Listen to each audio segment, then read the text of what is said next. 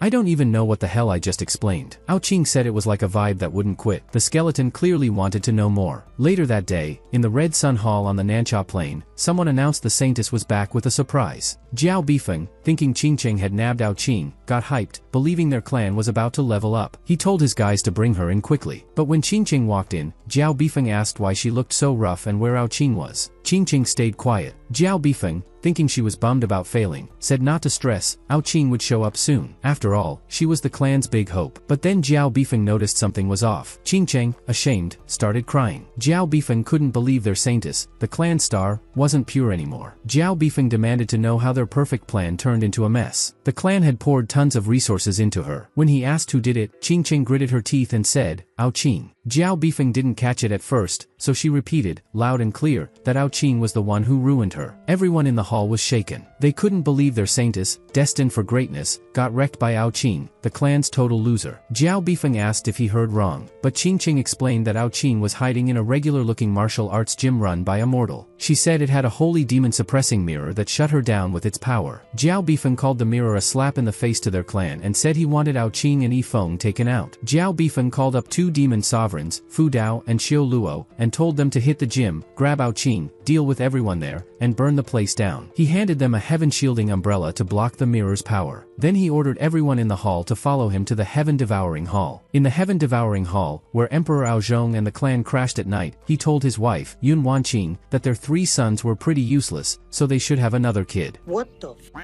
is this piece of sh**? Yun Wanqing slapped him and reminded him that Qing was her only son. She said she'd never forgive Zhong for kicking Qing out of the clan, even though he was framed. Zhong said the Red Sun lineage had been messing with them forever, and he had no choice but to make a tough call. He thought Qing was too soft and needed some real challenges to toughen up. Zhong promised Yun Wanqing he'd bring Qing back once the clan settled down. Then he asked if she'd be cool with giving Qing a sibling. Yun Wanqing wasn't thrilled but agreed, telling Zhong he better keep his word. Zhong started to get ready, but someone outside the hall yelled for him to come out. Thinking it was the Red Sun crew stirring trouble again, Zhong figured they were trying to mess with his family plans. He wasn't about to let them win. He wanted to show them he was the fastest in the clan. A few seconds later, Zhong was done, but Yun wasn't happy. When the hall doors opened, Jiao Bifeng was there with a crowd. Zhong said he was handling important clan business and asked why Jiao Bifeng was bothering him. Jiao Bifeng replied that nothing in the clan was bigger than Qing's shady actions. Zhong didn't buy it, saying Qing couldn't cause trouble since he'd been kicked out ages ago. He told Jiao Bifeng to find a better excuse if he wanted to start something. Jiao Bifeng got straight to the point and asked if Zhong knew his son had taken the Saintess Qingqing's purity. Zhong, confused, asked if he meant Qing. When Jiao Bifeng said yes, Zhong burst out laughing. He said everyone knew Jiao Bifeng was always scheming against them and told him to come up with a better story. Zhong still didn't believe his loser son could have pulled that off with Qingqing. Knowing he'd probably annoyed Yun earlier, Zhong decided it was better to smooth things over with her than deal with Jiao Bifeng's nonsense. Jiao Bifeng got serious, saying he wasn't joking. Zhong started to sweat and asked if Qing really did it with Qingqing. Jiao Bifeng just clenched his teeth, saying nothing. When Zhong realized it was true, he laughed again, saying Qing was definitely his son, carrying on the family legacy. Jiao Bifeng asked Zhong how he could laugh about this. He said Qingqing was the Saintess of the heaven-devouring demon wolf clan, carrying their future. By taking her purity, Qing had crushed the clan's hopes. Zhong didn't like Jiao Bifeng talking about the future while he was still emperor. He said Jiao Bifeng was hyping Qingqing too much and that everyone knew the Red Sun lineage was banking on her to boost their status to imperial level. Jiao Bifeng replied that the emperor's spot had always gone to the strongest, so it made sense for Qingqing, the top talent of her generation, to lead them there. Ao Zhong casually said Jiao Bifeng could wait until he was gone. Jiao Bifeng said they weren't here to argue about that but demanded answers about Ao Qin. His crew chimed in, saying if Ao Zhong was protecting his son, the clan wouldn't buy it. They said they felt Qingqing's pain and loved her smile. Ao Zhong replied that maybe Qingqing had come onto Ao Qin, not the other way around. Jiao Bifeng got mad, saying Qingqing would never do something so dumb. She knew losing her purity before reaching true demon lord status would ruin everything, and she'd already turned down tons of guys because of her looks and strength. Ao Zhong said Jiao Bifeng might be wrong. He admitted Ao Qin wasn't the strongest, but with his genes, the kid had some charm. He added that if Qingqing was as tough as they said, Ao Qin couldn't have forced her. Jiao Bifeng asked if Ao Zhong was brushing it off like it was no big deal. Ao Zhong didn't answer, just stared. He remembered when Ao Qin swore he was framed, and Ao Zhong believed him. But the Red Sun lineage had been gunning for them forever, so Ao Zhong had to punish Ao Qin to save their royal status. It was a tough call, and it broke his heart to ditch his son like that. Now, Ao Zhong was set on making it right. He asked Jiao Bifeng why he couldn't let it go. He said he didn't like the Red Sun crew, but for the sake of clan unity, he wasn't gonna push the issue, even though Ao Qin got a raw deal. Jiao Bifeng was so mad his face turned red, but he held it in, deciding to get even later. He told Ao Zhong he'd remember this day and that it wasn't time to act since Ao Qin's crime wasn't fully proven. Instead, Jiao Bifeng said Ao Zhong had handed them a chance to pin the blame on the Red Sun lineage. Ao Zhong laughed, amazed that his least talented son had pulled off something so slick. By wrecking the Red Sun's big plans, Ao Qin had become a hero in Ao Zhong's eyes. Just then, someone excitedly shouted, "Father," to Ao Zhong. Ao Zhong glanced at the guy, snorted, and called him trash. The second crown prince, Ao Tai, asked why Ao Zhong called him that. He said he wasn't as good as Qingqing but was still the best of Ao Zhong's 3 sons. Ao Zhong replied that Ao Tai didn't deserve to be called the best and should take notes from Ao Qin. Ao Tai was shocked. He said he was way ahead of Ao Qin in talent, skills, and strength. He added that a kicked-out nobody like Ao Qin could never compare to him. Ao Zhong told Ao Tai to shut it. He said if Ao Qin was trash, Ao Tai was even worse, and if he wanted to compare to Qingqing, he should have been the one to get with her instead of chasing random girls. Ao Tai, stunned that Ao Qin actually pulled it off with Qingqing, asked how it was possible and if Ao Qin could make a comeback. The next day, Yifeng was chilling in his rocking chair, saying he had no plans. Then Ao Qin started sneezing. Yifeng said when a dog sneezes, rain's probably coming. 3 old guys were surprised when Yifeng suddenly stood up. Yifeng said that even though the old Westlake umbrella story was just a legend, rain always sneaks up. He told the old guys to check the sky. At the same time, Ao Qin thought to himself that every time Yifeng put on that outfit and grabbed an umbrella, he acted weird and said stuff nobody got. Shirkwang looked up and saw dark, swirling clouds. Sure it was gonna rain, Yifeng handed Shirkwang and Wu Yonghong an umbrella, plus some homemade waterproof raincoats and boots. The 2 old guys said they didn't want to take them since Yifeng would be left with nothing. Yifeng said not to worry, he'd figure it out when he needed to. The old guys didn't get that Yifeng was just saying he'd buy another umbrella. They were shocked. Sun Zhuge asked if they really thought Yifeng didn't know about the 2 strong fighters watching them. He said Yifeng probably had a plan, and they should just go along with it. Meanwhile, up in the thick, dark clouds, Fu Dao asked Xiao Luo what he thought about the martial arts gym. Xiao Luo told Fu Dao the gym looked ordinary but they shouldn't underestimate it since Qingqing got taken down there. Yifeng grabbed his guitar and told the old guys that rainy days were kinda sad, so he'd play them a song. He picked Farewell, a tune by Li Shaong, a Hongyi master from 1915. When Yifeng started playing, the old guys were shocked. The guitar sound had a strong vibe that calmed their minds. They knew only by syncing mind and spirit could you hit the top in martial arts. The old guys felt like their best work lately must have impressed Yifeng. Lu Dashing felt lighter, like all his stress was gone. Fu Dao and Xiao Luo, watching from above, were confused. Ignoring Yifeng and some random guy chasing a butterfly, Xiao Luo asked what the martial ancestors and emperor were up to. Fu Dao said to forget it, humans do weird stuff. He pointed out Ao Qin was definitely there, so they should just make their move. After the song, the old guys said they were blown away by Yifeng's skills. Hanging with him was awesome, especially with the holy weapons he gave them. Even his guitar boosted their souls. Lu Dashing thought to himself that the 3 martial ancestors had been working for Yifeng from the start, getting all sorts of perks. But he, doing the grittiest jobs, hadn't gotten anything. After hearing Yifeng's music, though, he finally felt clear-headed and stoked, almost to tears. Yifeng got a system message congratulating him on leveling up his guitar skills to world class. He was pumped. After days of practice, he was closer to finishing the system's task and keeping the gym. Fu Dao and Xiao Luo sized up the old guys, figuring they were early-stage martial ancestors. Being mid-stage demon sovereigns, they felt confident. Demon beasts were naturally stronger than humans, and with the semi-holy heaven-shielding umbrella, they thought the gym's fate was sealed. They locked down the area with pillars of light, trapping everyone inside. Wu Yonghong noticed the black umbrella was messing with with their powers and sealing off the gym. Shi Kuang raised his holy weapon, ready to fight, but Wu Yonghong stopped him, grabbing his arm. Shi Kuang, embarrassed, said if Wu Yonghong didn't want to fight, he shouldn't hold him back. Wu Yonghong told him to look at Yifeng, who hadn't moved or said anything. He said it might be Yifeng's way of warning them not to act, since 2 demon sovereigns were lurking above. Wu Yonghong told Shi Kuang this was Yifeng's turf, so they should wait for his plan. Yifeng thought to himself that switching up music styles would help him improve faster. He wanted a song that could hit a ton of emotions quickly. Fu Dao and Xiao Luo saw the old guys as no threat. Thinking the heaven-shielding umbrella had weakened them, they didn't wait. They charged up a massive energy ball. The old guys started sweating, knowing they'd get hurt badly if it hit, but Wu Yonghong still trusted Yifeng's lead. A loud rumble came as Fu Dao and Xiao Luo launched the energy ball at the gym. The old guys stared at Yifeng, begging him to do something. Yifeng said he had an idea and decided to play a guitar version of Ambush from 10 Sides. He wondered what kind of vibe he'd get mixing modern and classic. He told his buddies to listen close with their hearts. The old guys couldn't believe Yifeng was so chill. They grumbled they weren't like him, who'd barely felt the attack. Then they heard a boom. Yifeng started playing, and every strum caused an explosion. The guitar sound waves were crashing into the energy ball, making it blow up. The explosions kept going as Yifeng played. Soon, the sound waves overpowered the energy ball, and it fizzled out. The old guys thought about how much they loved the gym, getting all emotional. Lu Dashing wondered what kind of skills Yifeng had to pull that off while his powers were supposedly weakened. Lost in thought, he didn't notice he was stumbling. Yifeng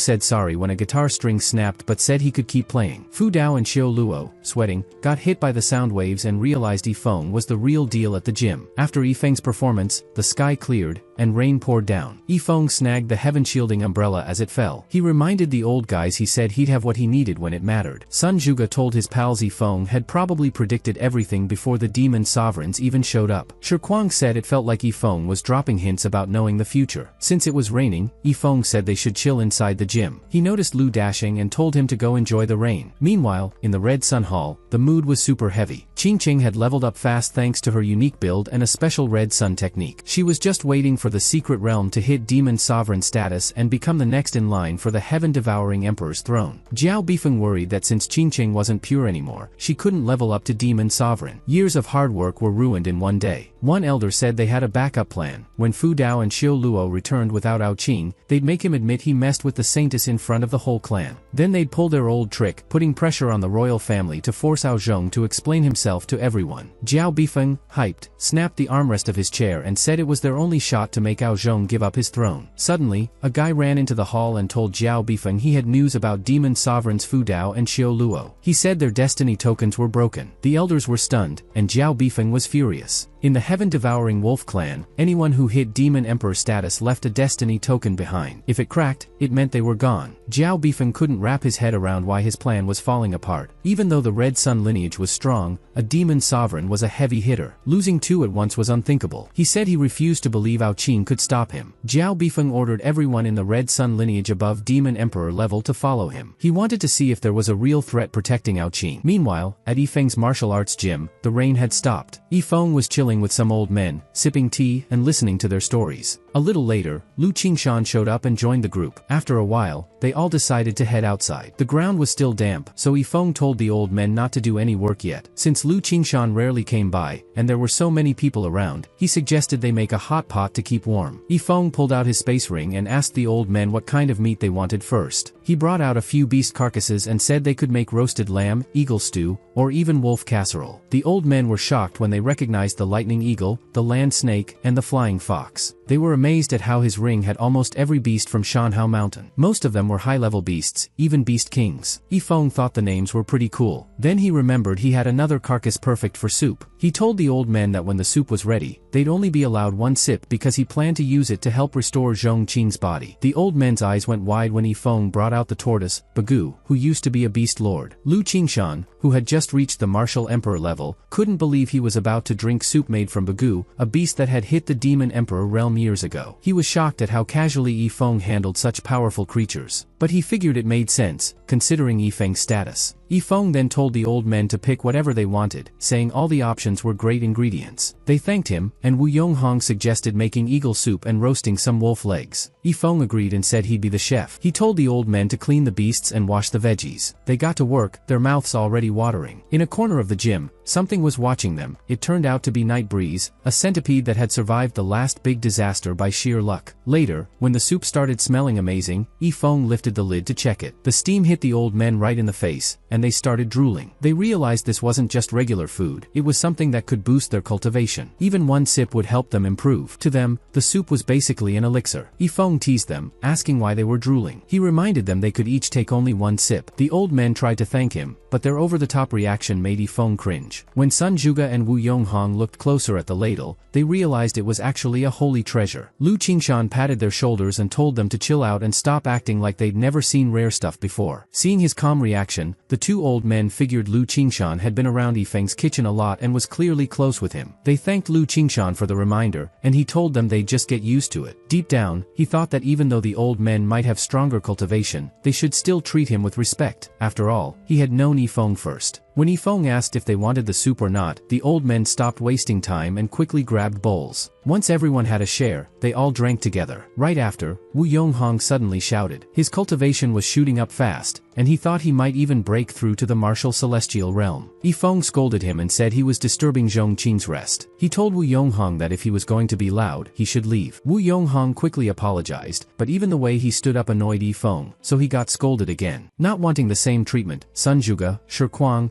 and Lu Qingshan all slipped outside too. Lu Dashing laughed as he watched the old men rush off. He said that once everyone else left, it would be his turn to shine in front of Yifeng. He was the only one who didn't drink the soup and felt confident that someone like him would have the last laugh. Lu Dashing decided he would handle all his duties without complaining and stay away from causing trouble for Yifeng. He swore he wasn't the same Lu Dashing as before. The old men didn't want to waste any time, so Lu Qingshan offered them a spot in his Qingshan sect, where a special formation could speed up their breakthroughs. Back in the gym, Yifeng thought the old men left because their stomachs hurt. Worried his soup might be off, he gave some to Aoqing. Aoqing licked the bowl clean, and suddenly his eyes lit up. Then he bolted out of the room. Yifeng wondered if the soup was so powerful that nobody could handle it. Remembering he gave some to Zhongqing to help him recover, Yifeng started worrying that Zhongqing might mess up the bed. An hour later, the three old men had already broken through from martial ancestor to martial celestial in one go. At the same time, Lu Qingshan jumped from early martial emperor to late martial ancestor. He said the feeling was like flying through the sky, something he'd never experienced before. Shi Kuang and Sun Zhuge agreed, saying it was also their first time feeling something like this, and that not many people in the world got such a chance. They were grateful to Yifeng for giving them this opportunity. Meanwhile, outside Jiangping City, the sky suddenly tore open as a portal appeared. Birds scattered in panic, some of them getting caught in the distortion. A moment later, Jiao Bifeng and his strongest men stepped out of the portal. Jiao Bifeng said that one more step forward meant they'd be entering a conflict they had to win or lose. Back inside, Yifeng checked Zhongqing's sheets and felt relieved when he saw nothing had gone wrong. Later that day in the martial arts gym, Lu Dashing watched with jealousy in his eyes. He couldn't figure out how the four old men managed to break through so quickly after stepping outside. He worried that in Jiangping's territory, aside from Yifeng, those four might already be at the very top. Wu Yonghong noticed Lu Dashing's frustration but said that Yifeng wouldn't treat him unfairly for no reason. The three old men encouraged Lu Dashing, telling him not to lose hope and to believe in himself. Lu Qingshan reminded him that he had already warned him not to cause trouble. He added that since Yifeng hadn't said anything against him, he should just focus on his own responsibilities. Watching the four old men walk away, Lu Dashing wondered what he was missing. As soon as they entered the kitchen, Yifeng told them the eagle meat and roasted wolf legs were ready. He asked them to move the chairs and tables outside so they could enjoy an open-air hot pot. Soon, the group was cooking, eating, and cheering together. Yifeng raised his cup first and said that since they already knew each other well, there was no need for formalities. The old men were amazed by how relaxed and down-to-earth he was. They thought that if they had even a small piece of his mindset, they could have gone further in their cultivation. Meanwhile, in Jiangping City, people on the streets looked up at the sky. Members of the Red Sun lineage were flying in groups, releasing a heavy aura filled with hostility. The townsfolk whispered, wondering which Taoist sect was about to be wiped out. On the way, one of Jiao Bifeng's men told him that the tracker on Aoqing showed he wasn't inside the martial arts gym. Jiao Bifeng said Aoqing didn't matter, and the only reason he had gotten this far was because of the gym. He said they would deal with Aoqing later, but first they needed to handle the gym itself. Back at the backyard meal, Yifeng said the hot pot tasted even better with the breeze blowing. The old men suddenly sensed the Red Sun lineage arriving. They quickly exchanged thoughts. Shi Kuang asked how Yifeng planned to handle them, but Wu Yonghong said he didn't know either, and it wasn't their place to interfere. Lu Qingshan, acting like nothing was wrong, just kept eating and told Yifeng they were lucky to share this meal with him. Jiao Bifeng, watching from above, wondered if the people in the gym had really not noticed them. He thought that after what happened to Xiao Luo and Fu Dao, they should have been on alert. He ordered his men to spread out into the wolf formation and wait. He told them that once he gave the signal, they would strike together and make sure to land a finishing blow on the martial arts gym. The Red Sun lineage nodded at his words and immediately charged up their strongest attack. Jiao Bifeng was sure that with such a strong lineup, nobody in the martial arts gym could stand against them, not even the ones he thought had half-stepped into the martial celestial realm. He said the people inside would be finished for sure and buried along with Xiao Luo and Fu Dao. But right as he gave the order to attack, the three old men stared at him and released their auras. Jiao Bifeng froze mid-command and cursed under his breath. He couldn't believe it, there were martial celestials among them, and not just one, but three. On top of that, there was also a martial ancestor whose strength matched his own. He quickly shouted for his men to retreat, but they didn't catch his meaning right away. Still fired up, they prepared to attack and said the martial arts gym and everyone in it should accept the Red Sun lineage's gift. Then they realized too late that Jiao Bifeng had told them to retreat. "Don't just stand there, retreat now," Jiao Bifeng yelled. But it was already too late. His men had started their strongest attacks, and when they tried to pull back, the power rebounded on them. They coughed up mouthfuls of blood from the backlash, and crimson droplets rained down from the dark clouds. One drop even landed on Yifeng's cheek. He casually wiped it away and told the old men not to let a little rain ruin the mood. "Let's just eat, drink, and enjoy," Yifeng said. Sun Zhuge laughed and replied, "You're the boss, Yifeng. We wouldn't dare go against you." The old men thought to themselves that since Yifeng said so, they wouldn't act without permission. To them, the Red Sun lineage was nothing more than wild dogs. A while later, outside Jiangping City, Jiao Bifeng's men asked what had just happened. They were all shaken from the backlash and said they could have lost their lives. They wanted to know why he had called the retreat at the very last moment. Jiao Bifeng snorted, "You guys are clueless. Among those 5 people, 1 was a martial ancestor at my level, and 3 were full martial celestials. If we had fought, the Red Sun lineage would have been wiped out today." He told them that as long as they stayed clear of the martial arts gym and focused on capturing Ao Qing, their mission would still be complete. One of his men praised his wisdom and added that, according to the tracker, Ao Qing was currently in the 100,000 mountains outside Shanhao. Jiao Bifeng felt relieved that Ao Qing was far from the gym. Even though they had failed at the martial arts gym, the Red Sun lineage still believed their lineup, the best fighters they had, would be enough to capture someone like Ao Qing. Later that day, when they reached the 100,000 mountains, everyone felt a heavy pressure in the air. Jiao Bifeng wondered who was breaking through to the demon celestial realm inside the mountain. One of his men asked if they should advance or retreat. Jiao Bifeng thought about it. He was already at the peak of the demon sovereign realm, just 1 step away from demon celestial. But that 1 step was like crossing a canyon. In front of a true demon celestial, he wouldn't stand a chance. Knowing his limits, he told his men to wait until the expert finished the breakthrough. "It's not too late to capture Ao Qing after that," he said. That night, the breakthrough finally happened. The moment the unknown expert advanced into the demon celestial realm, a powerful aura exploded out and spread through the entire mountain.